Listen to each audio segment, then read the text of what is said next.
Um projeto de lei que institui o 26 de setembro como o Dia Nacional do Planejamento Familiar recebeu apoio integral entre especialistas no assunto ouvidos pela Comissão de Direitos Humanos do Senado nesta segunda-feira. O debate foi sugerido pela senadora Mara Gabrilli, que é do PSDB por São Paulo, que vai apresentar a proposta. A escolha do dia 26 de setembro, de acordo com a senadora, se deve ao fato de coincidir com o Dia Mundial da Contracepção, instituído pela Organização das Nações Unidas, a ONU. O objetivo é conscientizar sobre o direito das pessoas ao planejamento familiar e o compromisso dos países de garantir acesso a métodos contraceptivos aos cidadãos. É sobre o assunto que a gente conversa agora com a presidente do Instituto do Planejamento Familiar, Ana Clara Polkowski. Seja bem-vinda, um prazer tê-la aqui conosco. Bom dia, Ana Clara. Bom dia, Jefferson. Bom dia, ouvintes da Tarde FM. É um prazer estar com você aqui de novo. Qual sua avaliação sobre a proposta de criação do Dia Nacional do Planejamento Familiar no Brasil? Pode ser uma oportunidade para a gente valorizar mais ações de fortalecimento, por exemplo, dos direitos sexuais, também dos direitos reprodutivos dos cidadãos, sobretudo diante dos dados que apontam que mais da metade das gestações no país não são planejadas? Ou essa discussão ainda está longe de ocorrer, mesmo com a criação de uma data como esta? Jefferson, eu avalio que a criação dessa data é de extrema importância, porque no Brasil é necessário, né, ampliação da consciência em relação à importância do planejamento familiar. Ou seja, a gente não precisa de grandes alterações legislativas, né? O direito ao planejamento familiar está previsto na Constituição, tem uma lei própria, né, uma lei de 96, que trata especificamente em relação a esse direito. É um direito mais do que regulamentado, porém, nós enfrentamos, como você bem disse, números elevadíssimos de gravidez não planejada, números elevadíssimos de gestação na adolescência, né, mais de 400 mil partos por ano de mães adolescentes. Enfrentamos números elevadíssimos de crianças sem registro do pai na certidão de nascimento. Então, todo esse cenário, Jefferson, aponta para uma deficiência na oferta de métodos contraceptivos, uma deficiência na oferta de informação, né, de qualidade.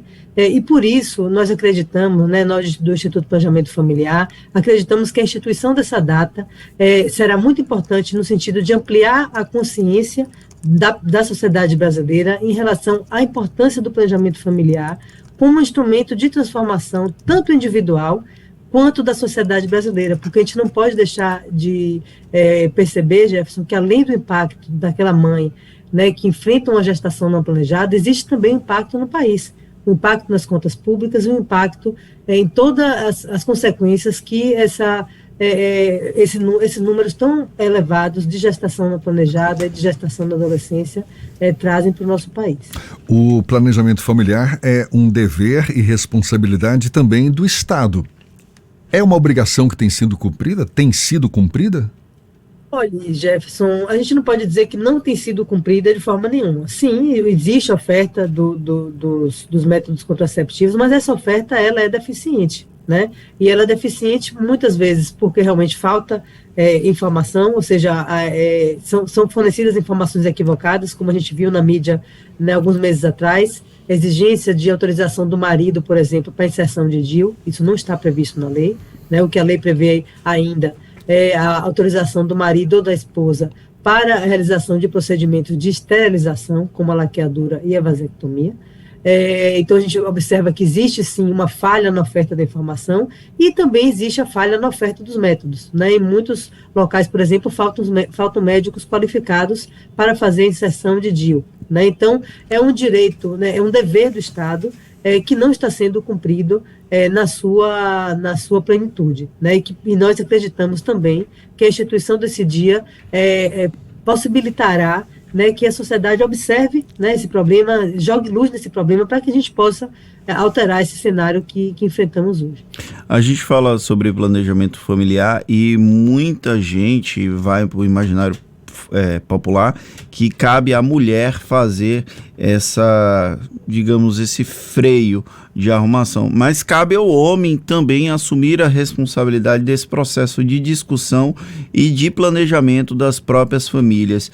Existe algum tipo de sinalização que a mudança cultural que nós devemos viver com relação à presença do homem nesse tipo de debate está acontecendo, ou ainda é um desejo que fica no mundo dos sonhos e que ainda não é uma realidade tão presente, Ana? Acredito que sim, que há um interesse crescente dos homens em relação a esse tema, a essas responsabilidades, né, voltadas à paternidade, etc., mas isso ainda é muito tímido, né? A gente observa, por exemplo, que a procura por laqueadura é muito maior do que a procura por vasectomia, é praticamente 3 laqueaduras para cada vasectomia, sendo que a vasectomia é um procedimento muito mais simples do que a laqueadura, né? É um procedimento ambulatorial, é um procedimento muito simples. Então, existe ainda um grande caminho a ser percorrido pelos homens, né, no que diz respeito às suas responsabilidades voltadas ao planejamento reprodutivo, ao planejamento familiar, não apenas para procurar uma vasectomia, que é um método definitivo, mas também para procurar a camisinha, para se informar sobre os métodos que a sua companheira pode usar, né? Então, existe ainda um caminho muito grande a ser percorrido pelos homens, e os números demonstram isso, né? Os números de crianças sem registro do pai na certidão de nascimento aumentam a cada ano. Então, a gente tem uma camada realmente dos homens que estão buscando exercer uma paternidade de forma mais responsável, mas ainda tem um número muito grande de pessoas que precisam realmente acordar, né, para suas responsabilidades, porque são problemas que trazem impacto, eu não sei dizer se irreparável, mas muito difícil de ser reparado, né, na vida das pessoas. Quando a gente fala sobre planejamento familiar, a gente automaticamente faz uma remissão que quanto menor acesso à educação, não necessariamente a educação formal, mas educação como um todo, menor o nível de planejamento que uma determinada família vai vivenciar. Famílias em condição de vulnerabilidade econômica são mais propensas a não seguirem o que é desejado no universo da construção de uma família, e isso aí vai ter consequências diretas em questões como segurança, até mesmo acesso a bens de consumo e serviços públicos como saúde e educação? Demonstram que quanto menor o grau de escolaridade, maior o número de filhos. Então, a média no Brasil hoje de mulheres que têm graduação, a média de filhos é 1 filho, 1,1 filhos, e a média de filhos de mulheres que estudaram apenas 4 anos, né, é 4 filhos. Então, os números demonstram totalmente o acerto da sua fala. E, na verdade, eu não diria que não é porque as pessoas não procuram, as pessoas não têm acesso, né? Então, o acesso à informação é falho, o acesso aos métodos é falho, e isso precisa mudar, porque assim como uma mulher que tem um plano de saúde, que tem um grau maior de escolaridade, consegue se planejar, é essencial que todas as outras mulheres também consigam e possam se beneficiar dos avanços, né, da ciência, dos avanços da sociedade no que diz respeito ao planejamento da sua própria vida, do planejamento de sua própria família, escolher o momento que vai ser mãe, né, se quer ser mãe ou se não quer ser mãe, essa maternidade compulsória pela falta de métodos contraceptivos, isso é uma coisa absurda, né, que tem que mudar. Então, sim, de fato, a falta de escolaridade tem impacto direto na questão do planejamento familiar, e por isso é realmente dever do Estado trabalhar para mudar essa realidade, né? Ofertando os métodos contraceptivos de forma regular, ofertando todos os métodos contraceptivos que estão garantidos por lei e ofertando informação de qualidade, informação correta, né, que é extremamente importante. A gente toca num ponto em que quanto mais houver um planejamento familiar, menos gravidez indesejada vai ocorrer. Ok. Agora, quando a gente fala em planejamento familiar, essa discussão, na sua avaliação, Ana Clara, passa também por políticas públicas para acolher exatamente adolescentes, por exemplo, de segmentos mais pobres da sociedade, que são as mais prejudicadas com a gravidez não planejada? Passo essencial que tem que ser dado, né? Muitos países conseguiram mudar o cenário, como por exemplo a Colômbia, né? Com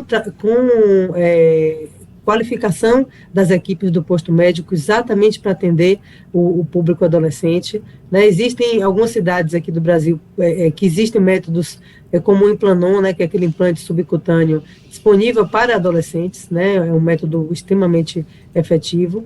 E adolescentes podem usar DIU, por exemplo. Então, é necessário, sim, Jefferson, que haja políticas públicas voltadas para adolescentes, né? Porque o Brasil tem uma média de gravidez na adolescência muito acima da média mundial, né? E quando a gente fala média mundial, a gente está olhando aí países também em desenvolvimento como o Brasil. E é necessário, sim, que haja políticas públicas voltadas, direcionadas para os adolescentes, para que a gente possa mudar esse cenário de mais de 400 mil partos ano de adolescente. Quando a gente fala de 400 mil partos ano, é impacto naquela menina que engravidou, impacto no filho, né, que vai ter ele vem ao mundo numa situação mais difícil, potencialmente de mais vulnerabilidade, e é um ciclo, né, de pobreza, de vulnerabilidade, de violência que é difícil de quebrar se a gente não trata o problema na origem, né, que é realmente dando atenção a essa adolescente, garantindo que ela tenha acesso à informação para que ela possa exercer a sua escolha de forma livre e informada e garantindo, né, o acesso aos métodos contraceptivos de forma regular, né, porque não adianta ter a injeção trimestral hoje no posto de saúde e quando daqui a 3 meses não ter, né, e aí essa adolescente pode engravidar, né? Então, o acesso regular aos métodos contraceptivos, acesso à informação, né? Isso realmente transforma vidas, isso realmente pode transformar um país. É um assunto que, com certeza, tem a sua importância, não à toa foi discutido na Comissão de Direitos Humanos do Senado, nesta segunda-feira, inclusive, você participou dessa discussão, não é verdade? Sim. Na verdade, nós propusemos essa discussão, a senadora Mara Gabrilli, nós apresentamos um ofício propondo a criação dessa data. A senadora Mara recebeu a ideia de braços abertos, né? Nós convidamos outras instituições para participarem conosco do nosso pleito, instituições também ligadas à questão da mulher, da menina, da adolescente, do enfrentamento à violência sexual, como, por exemplo, o Instituto Liberta. Então, estiveram conosco ontem o Instituto Liberta com a Luciana Temer, o Instituto Avon, a Fiocruz. Então, foi realmente a senadora Mara conduziu de forma brilhante. Então, foi muito interessante, né, ver tantos, o Grupo Mulheres do Brasil. Então, foi muito interessante ver realmente atores importantes, né, Jefferson, na sociedade brasileira, unidos ali, discutindo um tema tão importante, né, e todos foram unânimes aí em relação à importância da criação dessa data, exatamente para ampliação da consciência da sociedade brasileira em relação a esse tema, né, a potência que esse tema tem para transformar a vida das meninas, das mulheres, né, e do nosso país como um todo. Agora, então, com a expectativa da criação dessa data, 26 de setembro, como o Dia Nacional do Planejamento Familiar, proposta que deve ser encaminhada pela senadora Mara Gabrilli ao Senado. Tá certo, muito obrigado. A presidente do Instituto do Planejamento Familiar, Ana Clara Polkowski, pela sua atenção dada aos nossos ouvintes. Um bom dia e até uma próxima, Ana Clara. Muito obrigada, gente. Bom dia. Tchau, tchau. Agora, 8h44 aqui na Tarde FM.